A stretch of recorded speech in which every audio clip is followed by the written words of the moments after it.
하나님은 영이시니 예배하는 자가 영과 진리로 예배할지니라.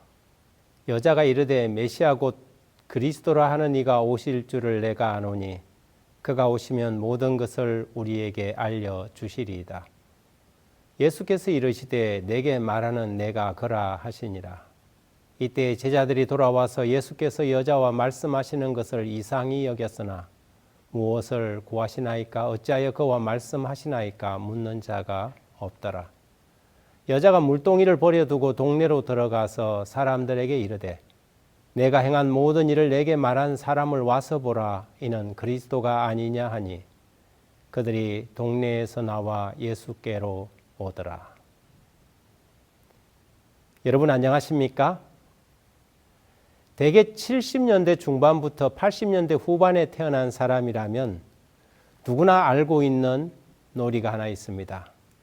술래잡기에서 변형한 놀이이며 적게는 4, 5명, 많게는 7, 8명이 진행하게 되는데 일반적으로 가위바위보를 통해서 술래를 정하고 약 2에서 5m 정도 거리를 띄워 선을 그은 다음 거리를 넓게 벌립니다. 그리고 여우라고 정한 술래에게 접근하면서 다음과 같은 물음과 대답의 형식을 노래를 주고 받지요. 여우야 여우야 뭐하니? 그러면 술래가 잠잔다, 잠꾸러기 이와 같은 물음과 대답을 주고받으면서 서서히 접근하는데 갑자기 접근하지 않습니다. 대답은 정해져 있지 않아서 잠잔다, 세수한다, 밥 먹는다가 아주 일반적인 바리에이션입니다. 그 외에는 지역마다 좀 차이가 존재합니다. 이 세 가지 대답 중에 술래가 무슨 대답을 하느냐에 따라 반응이 다르지요. 잠잔다고 하면 잠꾸러기, 세수한다고 하면 멋쟁이, 밥 먹는다고 하면 무슨 반찬, 개구리 반찬. 이러한 문답의 마지막을 장식하는 클라이막스는 생존 여부입니다. 이 반찬이 살았냐 죽었냐.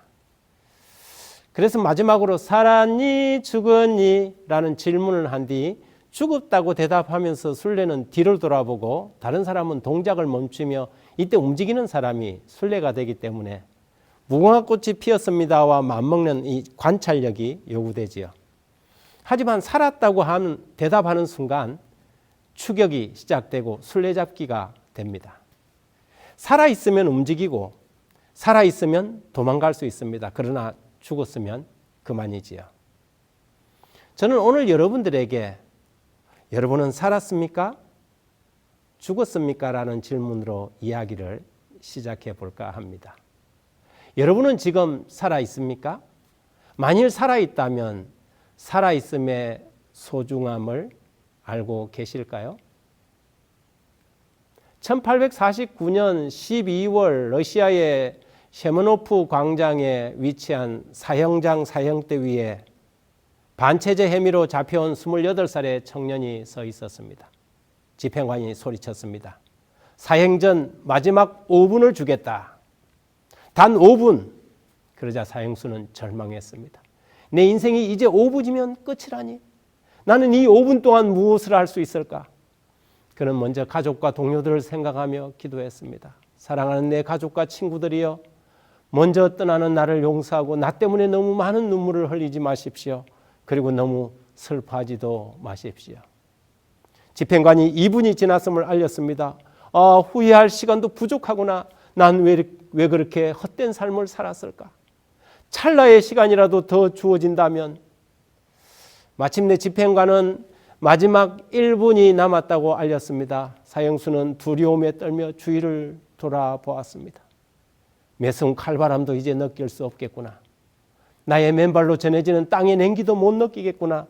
볼 수도 만질 수도 없겠구나. 모든 것이 아쉽구나. 사형수는 처음으로 자신이 살아있다는 것의 소중함에 눈물을 흘렸습니다. 자, 이제 사형을 집행하겠어. 그때 사람들의 발자국 소리가 들리고 저편에서 사격을 위해 대열을 이루는 소리가 들렸습니다. 살고 싶다. 조금만 더, 조금이라도. 철컥 탄환을 장전하는 소리가 그의 심장을 뚫었습니다. 그런데 바로 그 순간 멈추시오! 사형 집행을 멈추시오! 한 병사가 흰 수건을 흔들면서 형장으로 달려왔습니다. 사형 대신 유배를 보내라는 황제의 급박한 전갈이었습니다. 가까스로 사형은 멈춰졌고 사형수는 죽음의 문턱에서 극적으로 돌아왔습니다. 여러분, 그 사형수가 누구인지 아십니까? 바로 러시아의 대문호 도스토옙스키였습니다. 죽음의 문턱에서 돌아온 그날 밤 도스토옙스키는 동생에게 이렇게 편지를 썼습니다. 지난 날을 돌이켜보고 실수와 게으름으로 허송세월을 했던 날들을 생각하니 심장이 피를 토하는 것 같다. 인생은 하나님의 선물, 모든 순간은 영혼의 행복일 수 있었던 것을 조금 더 젊었을 때 알았더라면 이제 내 인생은 바뀔 것이다. 나는 다시 태어날 것이다. 이후 시베리아에서 보낸 4년의 수용소 유배 생활은 그의 인생에서 가장 값진 시간이 되었습니다. 혹한 속에서 무려 5kg나 되는 족쇄를 매단 채 지내면서도 창작 활동에 몰두했습니다. 글쓰기가 허락되지 않았던 유배 생활이라 시간을 낭비할 수가 없어서 종이 대신 머릿속으로 소설을 쓰기 시작했고 모든 것을 외워버리기까지 했습니다. 유배 생활을 마친 후 세상 밖으로 나온 그는 인생은 그 5분의 연속이라는 각오로 글쓰기에 매달렸고 1881년 눈을 감는 순간까지 수많은 불후의 명작을 발표했습니다. 여러분 잘 아는 죄와 벌, 까라마초프의 형제들, 영원한 만남 등 지금까지도 널리 사랑받는 대작품들을 그가 썼습니다. 훗날 그가 쓴 백치라는 장편 소설에서 그가 이렇게 적었습니다. 나에게 마지막 5분이 주어진다면 이분은 동지들과 작별하는데, 이분은 삶을 돌아보는데, 그리고 마지막 1분은 세상을 바라보는데 쓰고 싶다. 언제나 이 세상에서 숨을 쉴 수 있는 시간은 단 5분뿐이다. 도스토옙스키가 그때 사형당하지 않은 것은 아직 하나님이 정하신 때가 이르지 않았기 때문일 것이며 어떤 목적과 계획이 있었을 것으로 생각했습니다. 우리는 흔히 시간을 돈이라고 말합니다. 아닙니다. 시간은 돈이 아니라 생명입니다. 우리에게 주어진 생명이 곧 시간이지요. 살아있다는 것의 중요성을 우리는 얼마나 깨닫고 있을까요? 여러분은 지금 살아있습니까? 여러분, 기독교는 이런 종교가 아닙니다. 첫 번째, 기독교는 도덕적인 종교가 아닙니다. 여러분, 기독교는 과연 어떤 종교일까요? 아니, 기독교는 무슨 종교라고 해야 맞을까요? 기독교는 착하고 선한 도덕적인 삶을 살도록 가르치고 강조합니다. 하지만 기독교는 도덕적인 종교는 아닙니다. 임마누엘 칸트는 종교보다 도덕이 우선한다고 했습니다. 모든 종교 가운데 기독교만이 이 도덕적 완성을 이룩한 유일한 종교라고 했지만 그것은 그가 하나님도 기독교도 잘 몰라서 한 말일 것입니다.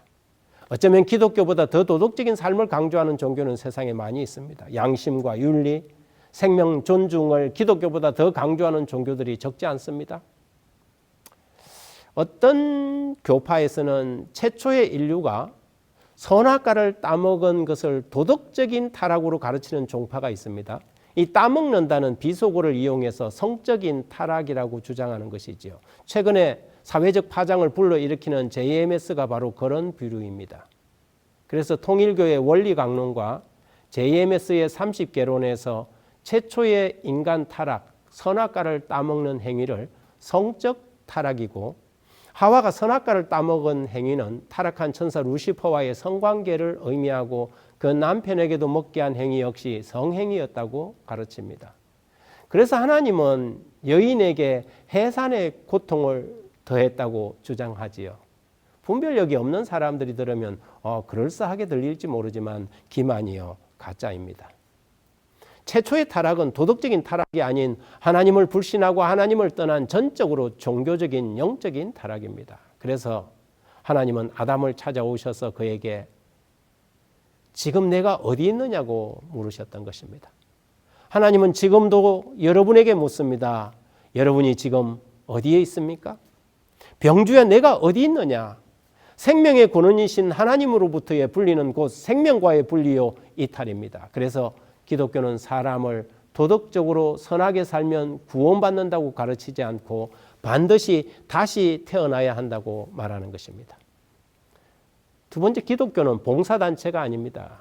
기독교는 내 이웃을 내 몸과 같이 사랑하라고 가르칩니다. 그래서 예수께서도 너희는 세상의 소금이니 소금이 만일 그 맛을 잃으면 무엇으로 짜게 하리요? 후에는 아무 쓸데없어 다만 밖에 버려져 사람에게 밟힐 뿐이니라. 너희는 세상의 빛이라 산 위에 있는 동네가 숨기우지 못할 것이요라고 하셨습니다. 맞습니다. 기독교는 세상이 빛이 되는 종교, 세상의 소금이 되는 종교입니다. 하지만 기독교는 이 세상의 봉사단체는 결코 아닙니다. 기독교는 가난하고 배고픈 사람들을 돕고 갇힌 자들을 돌아보며 고난과 환난 속에 있는 사람들을 섬기는 종교가 맞지만 그렇다고 봉사단체는 아닙니다. 기독교가 아니라도 세상에 봉사하는 단체는 그런 사람들은 수없이 많습니다. 기독교만 봉사하거나 기독교만 이웃을 돌보는 일을 하지 않습니다. 그렇다면 기독교가 가장 기독교다운 것은 무엇일까요? 도대체 기독교는 무엇을 하는 과연 어떤 종교입니까? 기독교는 생명의 종교입니다. 기독교인은 만들어지는 것이 아니라 새로 태어납니다. 니고데모가 예수님께 기독교의 진수에 관해서 물었을 때 그분은 단도직입적으로 요한복음 3장 3절에서 진실로 진실로 내게 이르노니 사람이 거듭나지 아니하면 하나님의 나라를 볼 수 없느니라고 대답하셨습니다. 거듭나는 것, 새로 태어나는 것이 기독교입니다. 그래서 기독교를 우리는 생명의 종교라고 말합니다. 세상에 수천 개의 종교가 있지만 기독교와 다른 종교의 가장 근본적인 차이는 바로 이 생명에 있습니다. 기독교는 사람을 살립니다. 죽은 사람을 살리고 병든 사람을 살립니다. 종교 가운데 유독 기독교만이 죽음을 거부합니다. 기독교는 사망을 인정하지 않는 종교입니다. 사도 바울은 그래서 에베소 2장 1절에 그는 허물과 죄로 죽었던 너희를 살리셨다고 적었습니다. 우리가 그리스도인이 되고 기독교인이 되고 하나님을 믿는 믿음으로 우리는 과거에 죽었던 삶에서 다시 사는 새 생명으로 태어나는 것입니다. 살아도 사는 것 같지 않았던 한 여인이 있었습니다. 삶의 행복을 찾아서 돈도 벌고 몸도 팔아봤지만 남은 것은 후회와 고통뿐이었지요. 관계란 관계는 다 깨어지고 급격하게 찾아온 우울증 때문에 낮이면 창문에 커튼을 치고 햇볕이란 햇볕은 다 가리고 사람들과 접촉을 꺼렸습니다. 사람이 싫었습니다. 모두가 하나같이 자기를 욕하는 것 같고 비웃는 것 같았습니다. 그래서 그는 그날도 물길을 가면서 사람들이 제일 다니지 않을 정오를 택했습니다. 팔레스타인 지역의 정오는 너무 뜨거워서 주로 사람들은 낮잠을 자고 밖에 나오지 않습니다. 그녀는 물은 마셔야 해서 정오에 야곱의 우물가로 물을 길러 나간 것입니다. 그런데 거기 그 우물가에 일찍부터 나와 누군가를 기다리는 한 사람이 있었습니다. 예수님이셨습니다. 예수님은 이미 6시간 전부터 예루살렘에서 출발해서 정오에 물을 길러 나올 그녀를 만나기 위해 거기와 계셨습니다. 여러분 아십니까? 우리가 어디에 살든지 어느 마을 어느 집에서 삶의 무거운 부담 때문에 지쳐 마지못해 숨을 쉬고 살아갈지라도 그분은 우리를 아시고 찾아오십니다. 우리의 마을로 오시고 우리가 허덕이며 살아가는 삶의 현장으로 그분은 찾아오십니다. 오늘도 그 기막힌 조우를 가장한 섭리로 우리에게 오셔서 그분은 우리에게 손을 내미십니다. 여인은 유대인 남자를 보자 속이 상했습니다. 그래서 애써 무시하기로 했지요. 사람이 앉아 있으면 눈인사라도 해야 하는데 아무것도 못 본 사람처럼 물을 길었습니다. 사마리아 남자도 꼴보기 싫은데 유대인 남자는 얼마나 꼴보기가 싫겠습니까? 그런데 그녀에게 그런 그녀에게 그분이 물을 좀 달라고 하십니다. 여인이 이렇게 대답합니다. 요한복음 4장 9절에 사마리아 여자가 이르되 당신은 유대인으로서 어찌하여 사마리아 여자인 나에게 물을 달라 하나이까 하니 이는 유대인이 사마리아인과 상종하지 아니할미니라. 그랬습니다. 사마리아인과 유대인은 서로 상종하지 않는 앙숙 관계였죠. 그것도 자신은 여자인데 이 유대인 외간 남자가 자기에게 물을 달라고 하니 나그네에게 물 한 바가지 주는 게 뭐가 그렇게 어렵다고 퉁명스럽게 거절해 버린 것입니다. 나는 사마리아인, 당신은 유대인, 나는 여자, 당신은 남자, 그러니 서로 상관하지 맙시다. 뭐가 그렇게 골이 났는지 이렇게 퉁명스럽게 대답하고는 돌아서서 다시 물을 길었습니다.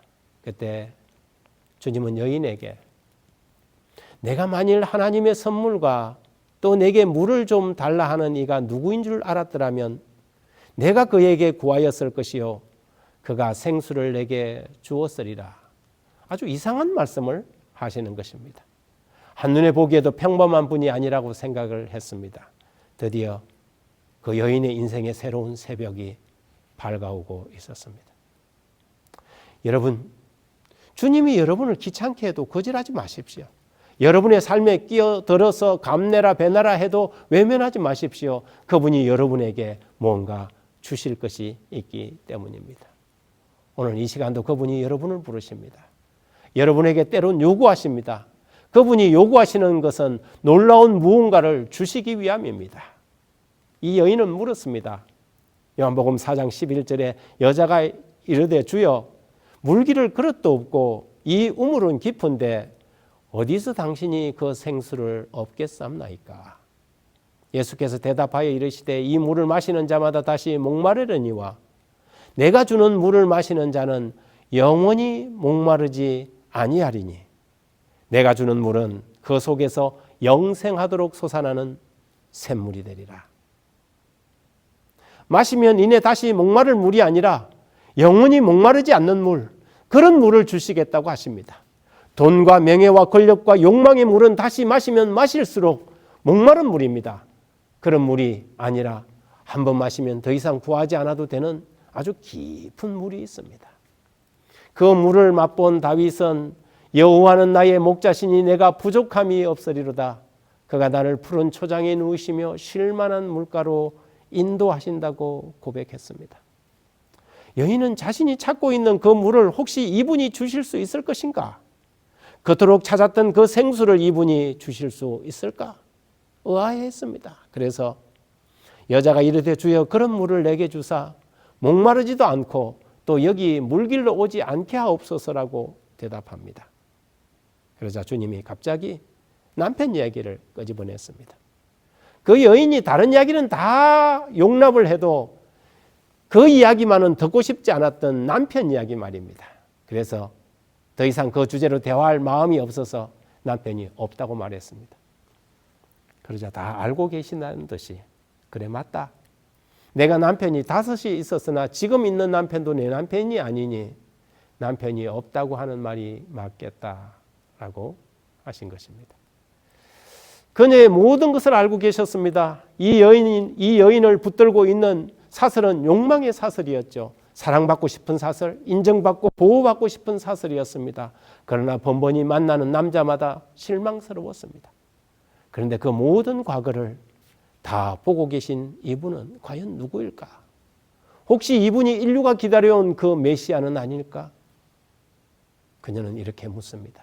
여자가 이르되 메시아 곧 그리스도라 하는 이가 오실 줄을 내가 아노니 그가 오시면 모든 것을 우리에게 알려주시리이다. 예수께서 이르시되 내게 말하는 내가 그라 하시니라. 마침내 여인은 그리스도를 만났습니다.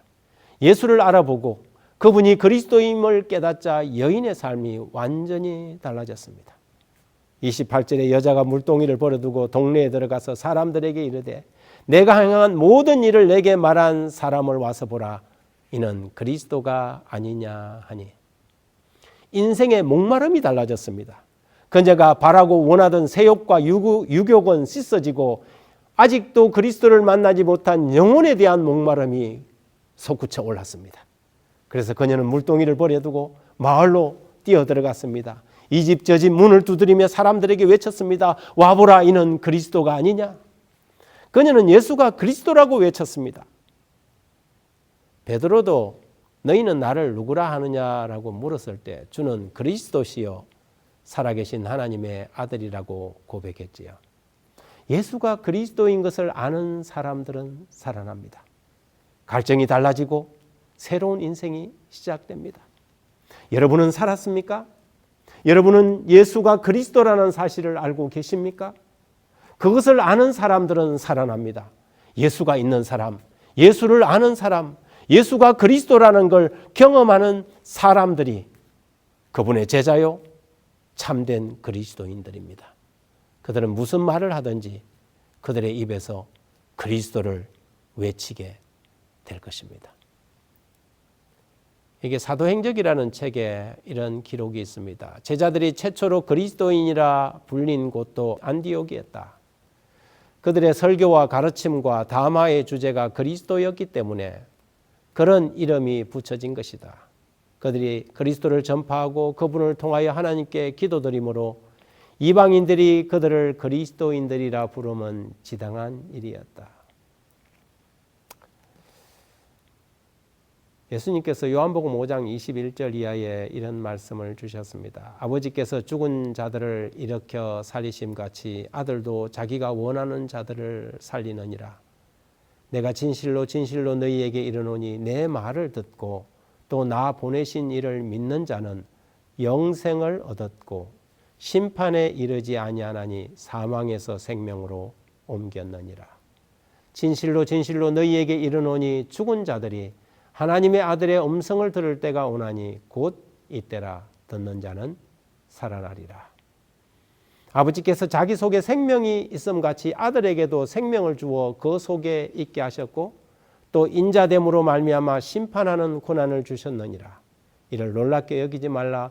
무덤 속에 있는 자가 다 그의 음성을 들을 때가 오나니 선한 일을 행한 자는 생명의 부활로 악한 일을 행한 자는 심판의 부활로 나오리라. 아들의 음성을 듣고 아들을 알고 그 아들을 받아들이면 사망에서 영생으로 옮겨진다는 것입니다. 그것은 하나님의 아들 예수 그리스도 안에 생명이 있기 때문입니다. 그 아들이 여러분을 살립니다. 그리고 삶뿐만 아니라 죽음의 경계선을 넘어서 마침내 죽어서 잠든 자들도 영원히 살릴 수 있습니다. 이것이 기독교요, 기독교의 진수인 것입니다. 여러분 아직 살아계십니까? 그렇다면 여러분의 삶이 5분밖에 남지 않았다고 하더라도 하나님의 아들의 음성 곧 하나님의 말씀을 들으십시오. 그리고 거기에서 예수가 여러분의 그리스도라는 사실을 발견하십시오. 죄와 허물로 죽은 우리를 그분이 살리실 것입니다. 그분을 믿고 그분을 영접하십시오. 오 주님, 주는 그리스도시요 하나님의 아들입니다. 오늘 제가 주님을 제 마음에 영접합니다. 일체 죽은 것 같은 제 삶에 들어오셔서 살아도 산 것 같지 않는 제 삶을 변화시켜 주십시오. 세상의 욕심과 육체의 욕망을 쫓아가는 마셔도 목마른 제 삶을 쉴만한 물가 영원한 초장으로 인도해 주소서. 이렇게 기도하십시오. 공식 사망자만 87,227명을 낸 2008년 중국 서촨성 대지진 때 일입니다. 그곳 베이찬의 한 무너진 가옥에서 구조대원들이 한 여인을 발견했을 때 그녀는 마치 무언가인가 절을 올리고 있는 것처럼 보였습니다. 무릎을 꿇고 윗몸을 구부른 채 두 손으로 몸을 지탱하고 있었습니다. 위에서 쏟아져 내린 건물 잔해에 짓눌린 탓인지 허리가 많이 무너져 있었고 그녀는 이미 숨이 끊어진 상태였습니다. 그런데 그녀가 결사적으로 품고 있던 노란 꽃무늬가 그려진 빨간 포대기에서 3, 4개월쯤 된 아이가 상처 하나 없이 새건새건 숨을 쉬고 있었습니다. 한 의사가 그의 품을 해체해서 포대기를 들어 올리자 아이는 고난 듯 잠에 빠져들어 있었고 포대기에서 휴대전화 하나가 빠져나왔습니다. 의사는 무심결에 그 휴대전화를 들어 화면을 봤습니다. 거기엔 사랑하는 아가야로 시작되는 젖먹이에게 남긴 죽어가는 엄마가 남긴 마지막 메시지가 남아 있었습니다. 그 급박한 순간에 엄마는 아기에게 마지막 메시지를 적었던 것입니다. 사랑하는 아가야, 만일 너가 살 수만 있다면 기억해다오. 내가 너를 사랑한다는 것을. 십자가에 돌아가실 때에 우리 주님이 하고 싶었던 말씀이었을 것입니다. 내가 너를 사랑하노라. 내가 너를 사랑해서 여기서 내가 죽노라. 여러분을 향한 그분의 사랑의 메시지입니다. 시대의 소망에 이런 글이 있습니다. 흠없는 하나님의 아들이 십자가에 달리셨으며 그분의 살은 채찍에 맞아 찢어졌고 그처럼 자주 축복하기 위하여 펴시던 그분의 손은 나무 막대기에 못 박히셨다. 사랑의 봉사로 피곤할 줄 모르던 그분의 발도 나무 기둥에 못 박히셨고 그분의 고귀한 머리는 가시관에 찔리셨다. 그분의 떨리는 입술은 비통의 부르짖음을 발했다. 그분이 참으로 모든 것 곧 그분의 머리와 손과 발에서 흘러내린 핏방울과 그분의 몸을 괴롭힌 고통과 아버지께서 얼굴을 숨김으로 그분의 영혼을 가득 채웠던 말할 수 없는 고민은 우리 인류 각 사람에게 이렇게 말한다. 하나님의 아들이 이와 같은 죄악의 짐을 지기로 동의하신 것은 다 그대를 위함이다. 그리고 그대를 위하여 그분은 사망의 권세를 깨뜨리시고 낙원의 문을 여신다고 선언한다. 성난 파도를 잔잔케 하시고 거품 있는 파도 위를 걸으셨으며 귀신들로 떨게 하시고 질병이 물러가게 하셨으며 소경의 눈을 뜨게 하시고 죽은 자를 살리셨던 그분이 자기 자신을 제물로 십자가 위에 바치셨다. 이것은 다 그대를 사랑하기 때문에 그렇게 하신 것이다.